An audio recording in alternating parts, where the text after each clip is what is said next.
বন্ধুরা আসসালামু আলাইকুম। আমি আছি একদম বরিশালের একটা প্রত্যন্ত গ্রামে।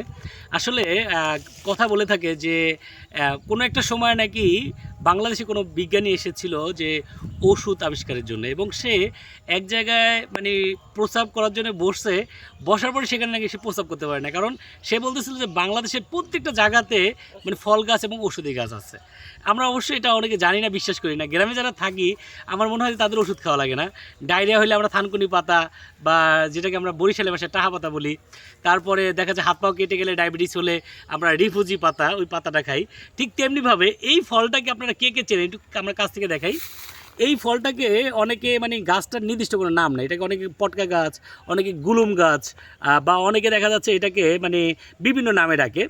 এই গাছটার যদি আমরা আসলে সঠিক ব্যবহার করতে জানতাম, যেমন এটা কিন্তু খেলে, আমি যেটা আমরা জানি বৈজ্ঞানিক ভাষায়, এটা খেলে ডায়াবেটিস ভালো হয়ে যায়। এবং পাশাপাশি দেশের বাইরে যেমন ইউরোপ আমেরিকা এটাকে গোল্ডেন ফেভার গাছ বলে। হ্যাঁ, এই গাছটা মানে সোনার থেকেও দামি, এরকম একটা কথা বলা হয়।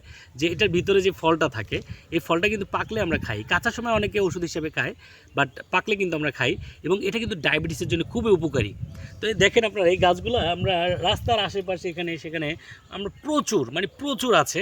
যে এই জিনিসগুলো যে আমরা ব্যবহার সঠিক নিয়ম জানতাম, এবং আসলে যদি মানে যারা বিজ্ঞানী বা বড় ডাক্তার বা বড় ধরনের আছে, তারা যদি এগুলো যে মানে গবেষণা করতো, আমার মনে হয় যে ভালো একটা কিছু মানে আমাদের সমাজকে, আমাদের দেশকে দিতে পারতো।